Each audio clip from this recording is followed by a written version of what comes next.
और हम लोग यहाँ पे देखेंगे और आज हम लोग बात करेंगे, आप लोगों को बताएंगे कि जो आलू की फसल है वो हमारी किस तरीके से होती है और आलू के खेत कैसे होते हैं और आलू कैसे पैदावार करते हैं, उसका क्या उत्पादन होता है और यहाँ के लोगों के मतलब जहन में, नस में, दिमाग में सब आलू क्यों इतना जो है घर कर गया है और आलू का उत्पादन ही क्यों करते हैं वो। और इसके हम लोग आलू के उत्पादन के बारे में यहाँ के जो हमारे निवासी हैं, किसान हैं, जो अपने जन्म से लेके आज तक आलू करते आ रहे हैं, वो किस तरीके से क्या क्या करते हैं जिससे उनकी जो है पैदावार इतनी अच्छी होती है। आलू के क्षेत्र में अगर बात करी जाए तो यहाँ पे पूरे विश्व में जो है हमारा आलू जो है आलू के उत्पादन में, जैसे कि हमारे कन्नौज हो गया, उन्नाव हो गया, आगरा हो गया, फर्रुखाबाद हो गया, हरदोई हो गया, इटावा हो गया, ये मेन क्षेत्र हैं। और जिसमें जो है आलू जो है इतने ह्यूज अमाउंट में होता है। यहाँ की दो फसलें करते हैं हम लोग, कच्ची फसल और पक्की फसल। तो इस पूरी प्रक्रिया और इस पूरे उत्पादन और पैदावार में शुरू से लेके बुवाई से लेके क्या क्या प्रक्रियाएं होती हैं उनको जानने का प्रयास करेंगे। तो हमारे साथ में यहाँ पे हमारे बीच में है एक किसान है जो प्रोग्रेसिव किसान है, श्री राम खिलावन जी। और उसके बाद में हमारे जो है ताऊ जी हैं और ये बहुत अच्छे से खेती करते हैं। ये आपको बारे में बताएंगे कि क्या क्या चीज़ें हम लोग यहाँ पे अपनाते हैं। अगर हम लोग देखें उधर साइड में, थोड़ा सा कैमरा घुमा के दिखाइए उनको कि जो है यहाँ पे आलू की खुदाई भी हो रही है, जो कि आज आलू के यहाँ पे जो कच्ची फसल है उसका उत्पादन हो रहा है, किस किस तरीके से करेंगे। तो हम लोग यहाँ पे ये चाचा श्री जो है हमारे हैं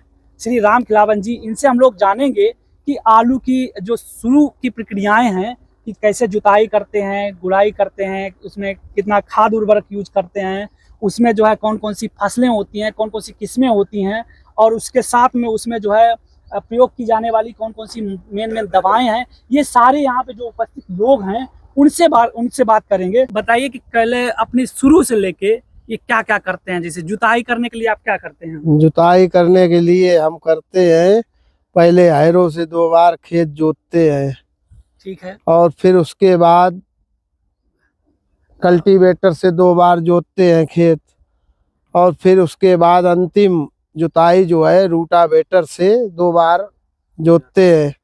और जो मतलब कहने का मतलब ये है कि हम लोग अगर बात करें, जैसा कि चाचा जी ने बताया है कि यहाँ पे जो जुताई होती है वो टोटल कुल जो जुताइयाँ होती हैं 4 जुताइयाँ होती हैं, और उन 4 जुताइयों में 2 बार जो है हैरो से जुताई करते हैं, कल्टीवेटर से जुताई करते हैं 2 बार, और उसके बाद में एक बार जो अंतिम होता है वो हमारा रोटावेटर। हाँ, रोटावेटर से मिट्टी महीन हो जाती है और खेत बढ़िया बन जाता है और तैयार हो जाता है आलू के लिए। हाँ, तो उसके बाद में हम लोग जब जुताई कर लेते हैं उसके साथ में हम लोग क्या क्या उर्वरक डालते हैं, क्या क्या खाद डालते हैं? उर्वरक डालते हैं, जुताई जब लास्ट जुताई होती है उससे पहले जो है हम लोग पहले घूरा डालते हैं। घूरा मतलब गोबर की खाद। जो गोबर की खाद है वो, उसको यहाँ पे देसी लैंग्वेज में हम लोग घूरा बोलते हैं, घूरो बोलते हैं ना। तो उसका कितना लगभग जो है कितनी मात्रा को डालते हैं? अरे उसमें 1 एकड़ में 10 टन 10 टन गोबर की खाद, और उसके बाद में 5 बोरी NPK 12-32-16, ठीक है, और उसके बाद में 2 बोरी पोटास, 2 बोरी पोटास, और 5 किलो जिंक, ठीक है, जिंक हो गया, और रिजेंट 10 किलो, और सल्फर। अच्छा, सल्फर का प्रयोग क्यों करते हैं हम लोग? सल्फर का प्रयोग इसलिए करते हैं कि पौधे को सारे तत्व मिल जाते हैं। सल्फर है और ये कॉपर है, इसका भी प्रयोग हम करते हैं आलू में कि सारे तत्व मिल सके फसल को, जिससे पैदावार ठीक ठाक हो। तो इसका मतलब ये है कि पहले हम लोग जो है जुताइयां करने के साथ में इन उर्वरकों का भी इस्तेमाल कर लेते हैं। और जो है सड़ी गोबर की खाद जो है पहले डाल देते हैं। पहले डाल देते हैं। ठीक है, तो अब हम लोग तैयार कर लिए अपना खेत। तो अब चाचा जी जरा यहाँ पे ये बताएंगे कि यहाँ पे जो हमारी क्षेत्र में कौन कौन सी जो किस्में हैं वो कौन कौन सी होती हैं, कच्ची और पक्की के अनुसार? हाँ, कच्ची में किस्में होती हैं, जैसे पुखराज हुआ, लाल पुखराज हुआ, सफेद पुखराज हुआ, ख्याति हुआ, तो यही। और इसके 302, और उसके बाद में वो तैयार होता 80 दिनों में। तो लाल गुलाल है, अच्छा चाचा जी, एक चीज और आपसे जानना चाहेंगे। जैसे आपने ये कच्ची फसलें बता दी, जैसे कि आपका जो है पुखराज हो गया, आपका जो है ख्याति हो गया, है ना, और किस्म भी जो है ये कम दिनों की हैं, ये कच्ची फसल इसको बोलते हैं। हाँ सही है। और उसके बाद में इस कच्ची फसल की जो है अवधि कितनी होती है लगभग? लगभग इसकी अवधि होती है 60 से 70 दिन के बीच। 60 से 70 दिन में ये जो है हाँ। जो है पूरी तरीके से तैयार हो जाता है। हाँ। हम लोग हाँ, ये मंडी के लिए तुरंत बेच दिया हाँ जाता है ना। हाँ। और पक्की फसल क्या होती है? पक्की फसल ये होती है जो इसमें आलू 100 से 120 दिन लगता है। पूरा 100 से लेके 120 दिन में हमारी फसल तैयार हो जाती है। हाँ, जैसे चिप्सोना है, हालैंड है, और सिंदूरी है, लाल गुलाल है, ये आता है उसमें। तो देखिए, हम लोगों ने अभी चाचा जी ने बताया है, और मैं अपने तरफ से भी ये चीज बताना चाहूंगा कि यहाँ जो आलू की फसल होती है वो मुख्यतः दो फसलें होती हैं, एक कच्ची फसल और एक पक्की फसल। जिसमें कच्ची फसल में चाचा जी ने बताया कि 60 से 70 दिन में ये फसलें तैयार हो जाती हैं, जो कच्ची फसल होती है उसको तुरंत खेत से खोद के खुदाई करते तुरंत मंडी में भेज के उसको बेच देना होता है। मंडी में उसका जो शेल्फ लाइफ होता है, जो उसकी रुकने की क्षमता होती है, वो 10 से 15 दिन, महीने भर तक उसको खाया जा सकता है। अदरवाइज वो फिर जो है मतलब खराब होने लगता है, सड़न होने लगती है। कच्चा आलू पक्की फसल होती है, पक्की फसल चाचा जी ने बताया कि यहाँ पे 100 से लेके 120 दिन में पूरी तैयार होती है, और उसी जो 100 से लेके 100 दिन में तैयार होती है, 120 दिन में, उस फसल को हम लोग आगे फसल के लिए बीज के तौर पे भी तैयार करते हैं, और उसको खाने में भी प्रयोग किए जाते हैं। और सबसे बड़ी बात यहाँ पे ये है कि हम लोग जिस क्षेत्र में खड़े हुए हैं, जैसा कि आप लोग इसको देखेंगे, हमारा ये आसपास के जो खेत है वो चिप्सोना है, और इस चिप्सोना की सबसे अच्छी वैरायटियों में चिप्सोना हमारी मानी जाती है। ये खाने में दो तरीके का चिप्सोना होता है, एक जो है शुगर फ्री होता है, और दूसरा जो है एक नॉर्मल होता है। इस खेत को आप देखेंगे कितनी तरीके से, पूरी तरीके से हमारा खेत, ये लगभग चाचा जी कितने दिन का तैयार होगा खेत? ये इस समय जो है 2 महीने का हो गया है। 2 महीने का कहने का मतलब 60 दिन का हो गया है। 60 दिन का हो गया है। इसी फसल को हम लोग अगर पक्की फसल के तौर पे देखेंगे तो ये अभी लगभग 60 दिन इसमें और बाकी है।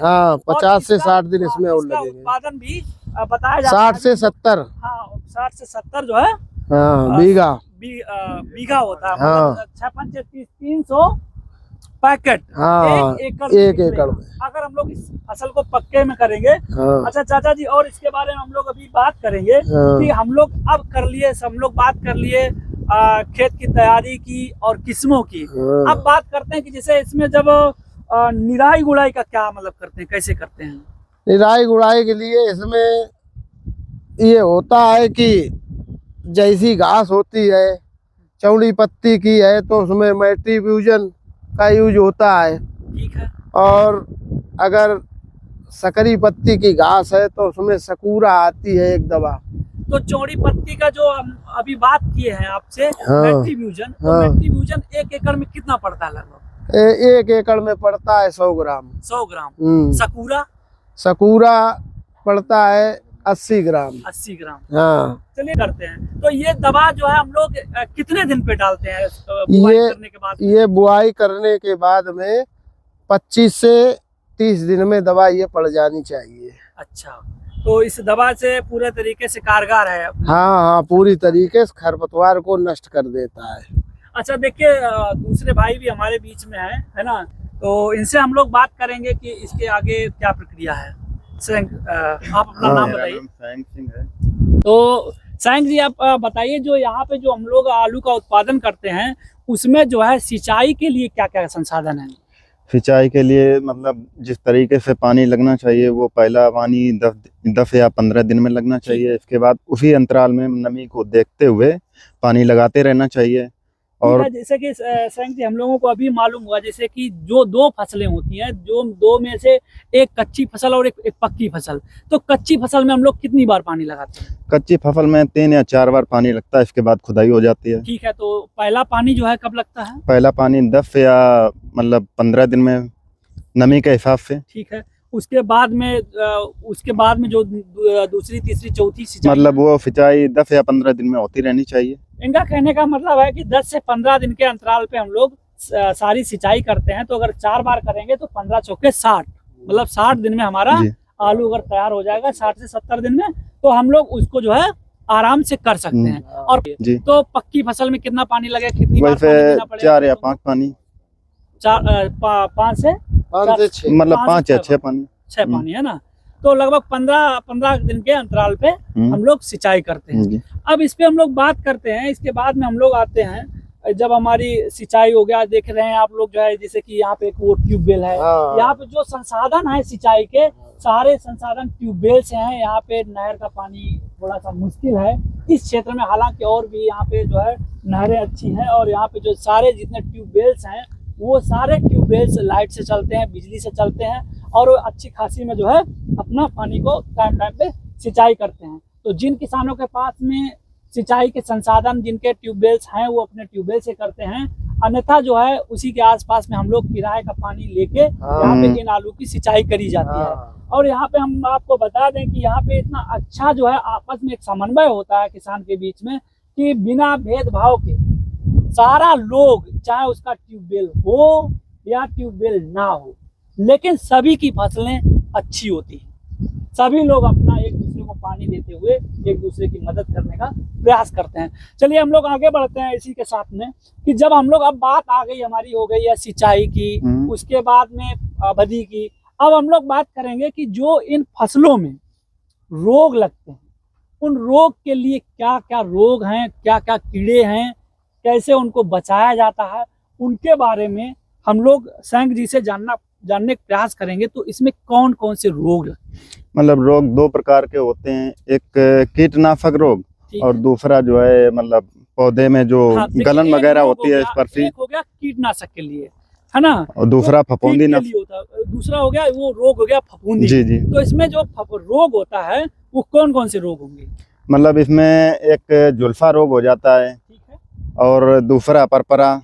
तो जैसे कि अगर हम लोग ये देख रहे हैं यहाँ पे ये पत्तियां हैं, है ना, और तो ये क्या आप लोग इसको बता सकते हैं कि अभी इसमें कोई रोग है क्या? ये सुरक्षित है अभी, है ना, अभी ये सुरक्षित है, यानी कि इसमें जो है दवा डाली जा चुकी है ना, जिन किसान का ये है। और दूसरा पत्ती यहाँ पे देखिए, हम लोग बड़ा ढूंढने के बाद में ये दूसरे तरीके की पत्ती मिली हुई है।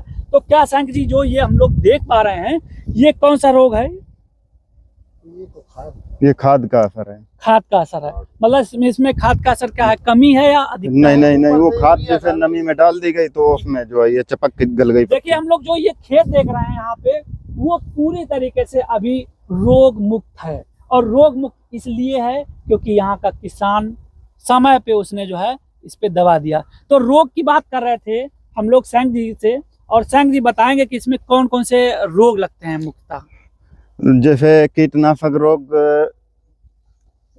कीड़ों के लिए, रोग जैसे 2 तरीके से होंगे, एक कीड़ा का और एक प्लांट्स में लगता है ना। प्लांट्स में लगता है, जैसे फफूंदी लगता है, वो फफूंदी हो गया। तो फफूंदी को क्या बोलते हैं? उसको फफूंदी को जुल्फा बोलते हैं। इसी में मतलब परपरा भी लग जाता है। तो झुलसा का मतलब क्या पहचान है, और परपरा का क्या पहचान है? जुल्फे में मतलब पत्तियां गलने लगती हैं, पत्तियां गलने लगती हैं। हाँ, पत्तियां क्या पूरा पेड़ भी गलने लगता है सड़न रोग हो जाता है। हाँ, समय से अगर दवा नहीं डाली। परपरा में छोटे छोटे धब्बे बनते हैं और वो सूख जाते हैं। तो ठीक है, जैसे कि अब हम लोग अगर बात करें तो 2 रोग इन्होंने मुख्यतः बताए हैं कि 2 रोग लगेंगे। एक हो गया परपरा, दूसरा हो गया झुलसा। तो झुलसा के लिए क्या प्रयोग करेंगे? झुलसा के लिए मतलब मैंकोजेब प्रयोग करते हैं। मैंकोजेब का कितना इस्तेमाल करते हैं? वैसे 100 ग्राम प्रति बीघे के हिसाब से करते हैं। साथ में मतलब कार्बनडाइजाम। देखिए किसान जो है ज्यादातर बीघे में बात करते हैं, लेकिन मैं आपको अवगत कराना चाहता हूं कि जो हमारे यहाँ पे जो 1 एकड़ में 5 बीघा होता है, अगर 5 बीघे की बात करें, जैसा कि इन्होंने बताया है कि 100 ग्राम बीघा, तो मतलब 500 ग्राम एकड़ में, है ना। इसी तरीके से परपरा में, हाँ, परपरा में मतलब ब्लू कॉपर लगा देते हैं। ब्लू कॉपर लगा देते हैं, उसका अमाउंट क्या रखते हैं? वो भी 100 ग्राम। 100 ग्राम। तो 100 ग्राम मतलब ये, इसका मतलब ये कि 500 ग्राम परपरा में भी यूज करते हैं।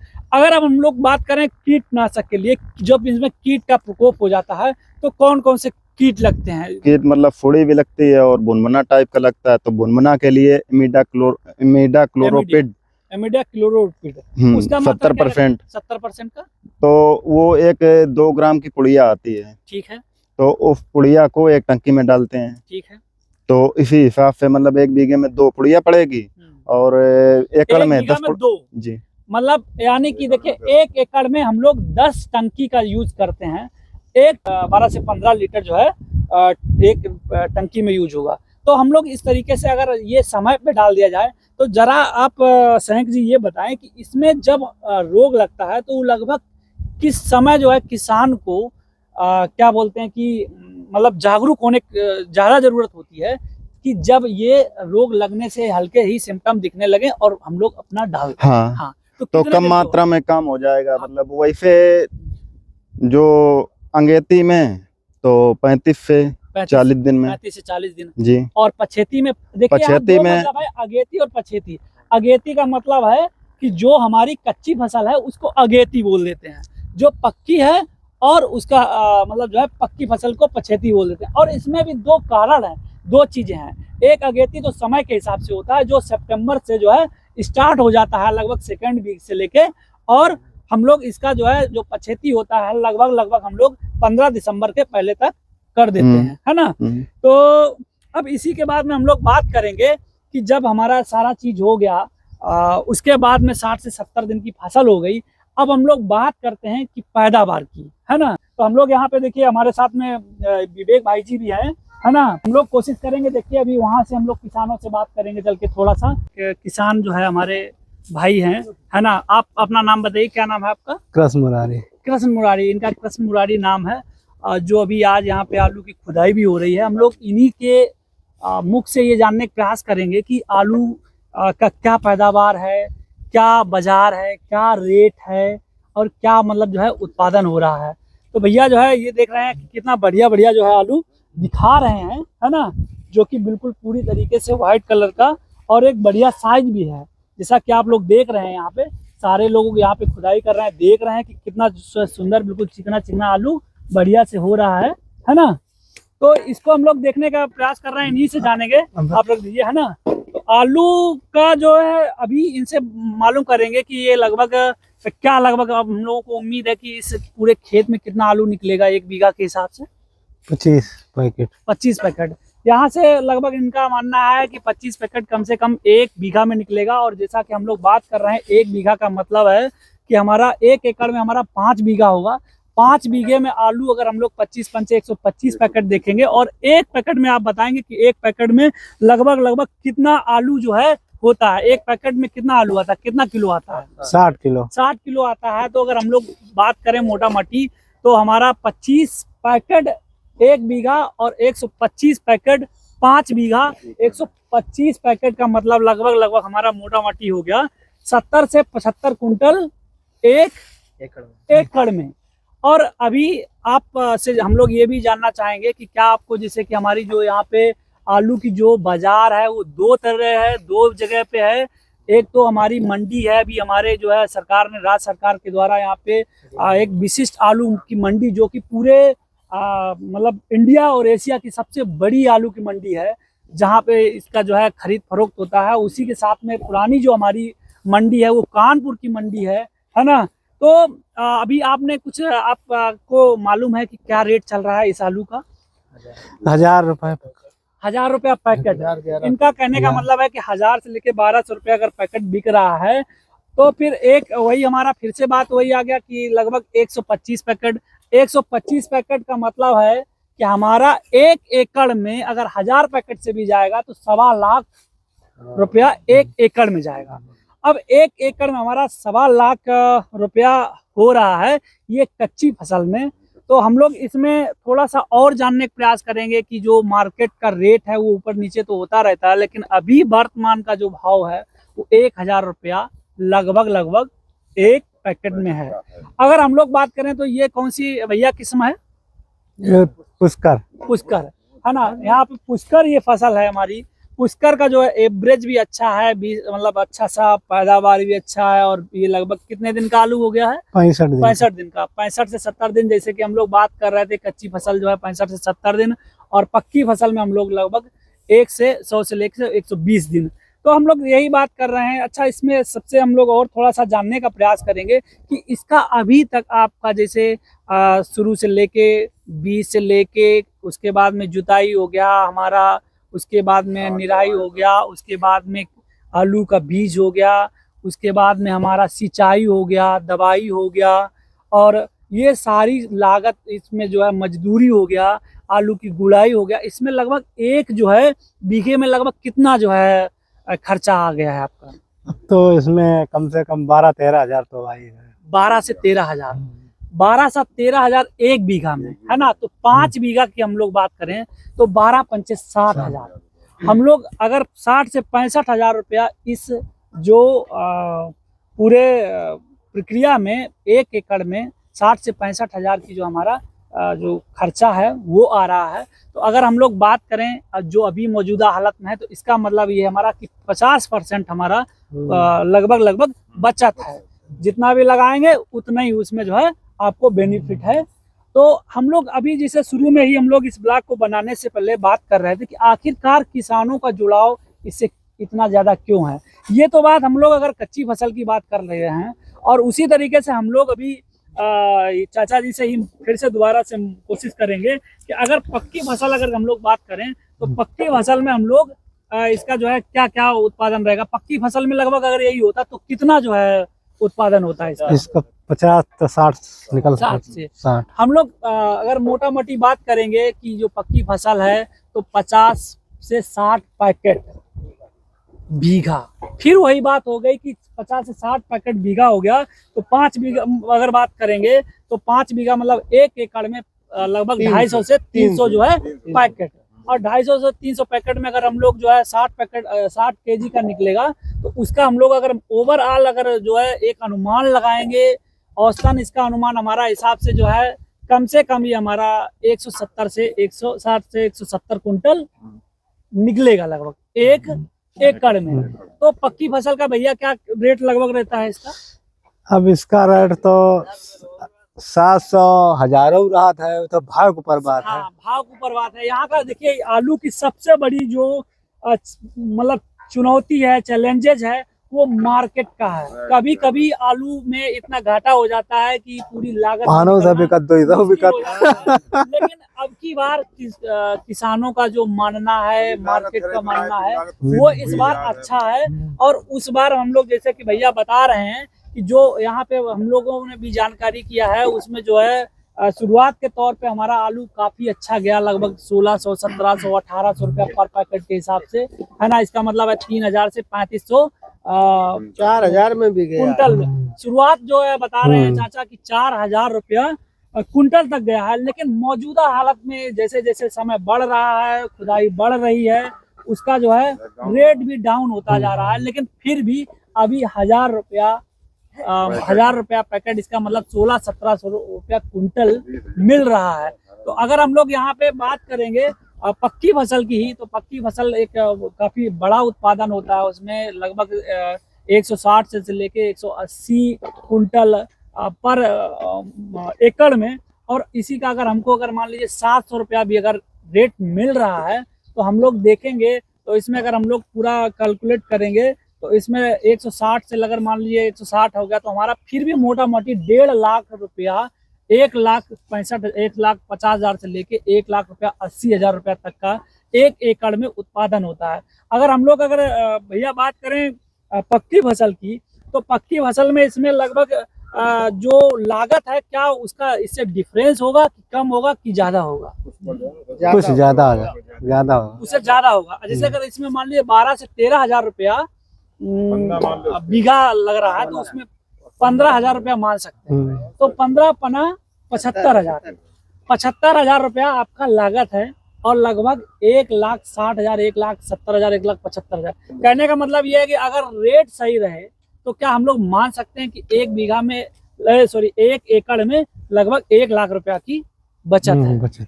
हाँ, है ना? रेट सही मिल जाए तो 1 लाख रुपया कुछ भी नहीं, ज्यादा भी हो सकता है। ज्यादा। देखिए हम लोग वही चीज अब हम लोग मतलब कंक्लूजन पे आते हैं कि टोटल अब आपको ये समझ में आ गया होगा कि जो आलू के प्रति जो किसानों का रुझान है, लगाव है, वो इसीलिए है। हमारे यहाँ के किसान आलू को छोड़ के कुछ अन्य फसलें भी करते हैं, जैसे कि धान हो गया, गेहूं हो गया, मक्का हो गया, सरसों हो गया। आप पीछे देख रहे हैं सरसों है ना। तो ये सारी फसल इनके सहयोगी फसलें जरूर हैं, लेकिन जो मेन फसल है वो आलू है। वो आलू होने का कारण ये है कि एक कैश क्रॉप है। आदमी तुरंत जो है, किसान उसको खोदता है और उसके बाद में उसको तुरंत जो है कैश कर लेता है। जो पक्की फसल होती है उसको किसान जो है कोल्ड स्टोर में रख के उसका कुछ दिन वेट करता है और फिर उसको फिर में ला के बेचता है और उसका जो है बीज के तौर पे उत्पादन करता है। तो यहाँ पे हम लोग एक चीज और देखते हैं कि जो किसान भाई हैं हमारे यहाँ पे, वो सारे लोग इंटीग्रेटेड फार्मिंग करते हैं। हम लोग अभी इंटीग्रेटेड यहाँ पे देख रहे हैं, देश दुनिया में इंटीग्रेटेड फार्मिंग चल रहा है, लेकिन मैं जब से पैदा हुआ हूँ और इस क्षेत्र में देख रहा हूँ इंटीग्रेटेड फार्मिंग ही है। अब इंटीग्रेटेड फार्मिंग का मतलब है कि एक जो है एकीकृत खेती है। एकीकृत का मतलब ये है कि हम यहाँ पे जितने भी किसान हैं, अगर हम लोग इनसे बात करेंगे तो हर किसान के पास में कम से कम 2 से 3 जो है भैंस है, गाय है और इस तरीके से चीजें हैं, ज्यादातर भैंस ही है। तो यही चीज इनका जो है, जो खेत की जो उर्वरक क्षमता है वो बढ़ाए रखता है, क्योंकि ये लोग सारा जो अपना गोबर का खाद इसी में यूज करते हैं। लेकिन फिर भी हम लोग जो यहाँ पे हम लोगों ने जानकारी किया, जो मानक स्टैंडर्ड होना चाहिए वो बराबर जो है रासायनिक खादों का उपयोग और रासायनिक दवाओं का उपयोग बढ़ता जा रहा है, जिससे कि हम लोगों को कुछ ना कुछ इसमें जागरूक होकर जो हर्बल दवाएं हैं और ऑर्गेनिक की तरफ बढ़ने के लिए कोशिश करनी पड़ेगी। अच्छा, हम लोग अगर एक चीज और जो महत्वपूर्ण बिंदु है वो ये बिंदु है, हम लोग अभी चाचा से जानने का प्रयास करेंगे कि यहाँ पे राज्य सरकार के द्वारा या केंद्र सरकार के द्वारा हमारे किसानों को कौन कौन सी योजनाओं के बारे में मालूम है और उनको कौन कौन सी योजनाएं सरकार चला रही है जिससे किसानों को अच्छे से लाभ मिल पाए। चाचा जी, जरा थोड़ा सा स्कीम्स के बारे में कुछ आपको ये बताइए कि जो यहाँ की सरकार है वो किसानों के लिए क्या कर रही है। अब किसानों के लिए तो ये कर रही है, बीज दे रही है, छूट पर दवा दे रही है, लेकिन यहाँ ब्लॉक पड़ जाता है थोड़ा दूर तिरवा, तो यहाँ का किसान कम पहुँच पाता है। अच्छा, जैसे कि आपको कुछ इन जो योजनाओं के बारे में आपने जैसे बीज का बताया है, हाँ। बताया, क्या आपको किसी को मिला है? आपको मिला है? हाँ, अगर जाते हैं, कभी जाते हैं तो हम लाए हैं, मटर लाए थे, गेहूं का बीज लाए थे। तो यहाँ मतलब जितने भी किसान हैं, जैसे मान लीजिए 100 किसान हैं, 100 किसानों में इस तरीके का लाभ कितने लोगों को मिल पाता है? अरे 100 किसानों में जो जा पाता है वहाँ उसी को लाभ मिलता है। ज्यादा से ज्यादा 100 में ज्यादा जा पाते हैं 5। यहाँ पे देखिए, हम लोग बात कर रहे हैं, वही चाचा जी बता रहे हैं कि यहाँ के जो किसान हैं वो जो है अपने आप में भरोसा करते हैं। और जहाँ तक मैं खुद यहाँ पे मतलब रहा हूँ, पला हूँ, बड़ा हूँ, तो मैं यहाँ पे खुद देखा हूँ कि मेरे पिताजी या हमारे घर परिवार के लोग सदस्य जो है, एक तो जो है वो जो सरकारी योजनाओं से है जोड़ने का प्रयास थोड़ा सा कम इसलिए करते हैं क्योंकि वहाँ पे समय पे चीजें नहीं मिल पाती हैं। कभी बदला कि वहाँ पे गए, चीजें ठीक से समन्वय नहीं हो पाया, या हाँ, दवा मशीन भी बढ़ती है, वो सब फ्री मिलती है। है आलू का फसल है वो समय पे है, जो फसल समय पे हो गया, लग गया, दवाई हो गया, तो उसका उत्पादन अच्छा होगा, है ना। तो फिर भी हम लोग जो है यहाँ पे एक चीज महसूस कर रहे हैं कि जो राज्य सरकार के द्वारा जो यहाँ पे अधिकारी हैं, जो सरकारें हैं, जो लोग हैं, इसके लिए रिप्रेजेंटेटिव बनाए गए हैं, उनको थोड़ा सा और अपनी स्कीम्स जो है क्षेत्रीय स्थानीय लोगों के मिलके बैठ के बनानी चाहिए। और थोड़ा सा एक चीज और करना चाहिए, क्योंकि ये किसान हैं और इनको जो नई तकनीकें हैं बराबर जो है सीखने का प्रयास है। जैसे कि हमारा मानना ये है कि अगर यहीं पे जो यहाँ के लोग हैं, कर्मचारी हैं, यहाँ पे कुछ किसान मित्र बनाए गए होंगे या नहीं बनाए गए तो बनाए जाने चाहिए। लेकिन मैं यहाँ पे जाकर किसान मित्रों को या किसी भी कर्मचारी को नहीं देखता हूँ कि यहाँ पे आके देखें। कम से कम क्षेत्र के हिसाब से आके वो टाइम पे अगर ये देखेंगे कि विजिट करेंगे कि इसमें कौन सा फसल है और संबंधित किसान को बताएंगे कि इसमें कौन सी दवा और कितनी डालनी चाहिए। हालांकि इन सब चीज़ों के बीच में मुद्दा ये निकल के आता है कि हमारे किसान ही इतने जागरूक हैं यहाँ के कि वो अपना भरसक प्रयास कर रहे हैं अपने उत्पादन का, और इसी उत्पादन से हम लोगों के यहाँ पे जो सीमांत किसान हैं, ज़्यादातर 90 से 95% किसानों के बीच में जो खेती है वो 1 एकड़ से कम है, और उसके बाद में 5% किसान इस तरीके के हैं जिनके पास में खेती जो है 1 एकड़ से ज़्यादा है, मतलब 5 बीघे से ज़्यादा है। फिर भी हमारे किसान जो यहाँ पे हैं वो इन फसलों, गेहूँ, धान, चावल और ये मक्का की फसल के अतिरिक्त भी जो सब्जियों है हो गई, जैसे हो गए टमाटर हो गया, बैगन हो गया, मूली हो गया, यहाँ पे सारी चीज़ें पैदा होती हैं, और अपना पूरा समन्वय खेती के प्रयोग से अपनी सारी चीज़ों को, अगर जिसके पास में 5 बीघा भी ज़मीन है उसके भी बच्चे अच्छे से पढ़ रहे हैं, लिख रहे हैं और आराम से अपना मिलजुल के अपना परिवार चला रहे हैं। और उसका ये इन सबों का जो इनके पास में जो ये उपलब्धि है वो उपलब्धि इनकी मेहनत ही है। अब यहाँ पे ही देखेंगे कि एक भाई जो अभी बात हो रही थी श्री कृष्ण मुरारी जी से, इनका आलू खुद रहा है, लेकिन सारे लोग जो आलू खुदाई कर रहे हैं वो इनके गांव के ही हैं। यही लोग आपस में मिलके कभी इनका आलू खुदा दिया, कुछ आलू खुदा दिया, इस हिसाब से ही एक दूसरे से मिलकर ही खेती करते हैं। उसका परिणाम ये होता है कि ये लोग अपना जीवन यापन अच्छा करते हैं। हम लोगों ने बहुत सारी जगह पे घूमा, बहुत सारे लोगों को देखा, कई सारी चीजें देखी, लेकिन जो समन्वय, जो एक अपना सहयोग और जो मतलब एक मिलने जुलने का अपना एक वो स्तर है, जो चीजें हैं, वो यहाँ के अलावा मुझे आज तक पूरी दुनिया में नहीं देखने को मिला है ना। तो हम लोग यहीं पे बात करते हैं कि जो 1 एकड़ में अगर हम लोग कंक्लूजन करें तो कंक्लूजन जो किया है वो लगभग इसमें कच्ची फसल में आधा जो है बचत हो जाता है, और पक्की फसल में हमारा लगभग 60 से 70% बचत हो जाती है, 30% लागत रहती है। तो सभी जो दोस्त और सब लोग देख रहे हैं उनके लिए बहुत बहुत धन्यवाद।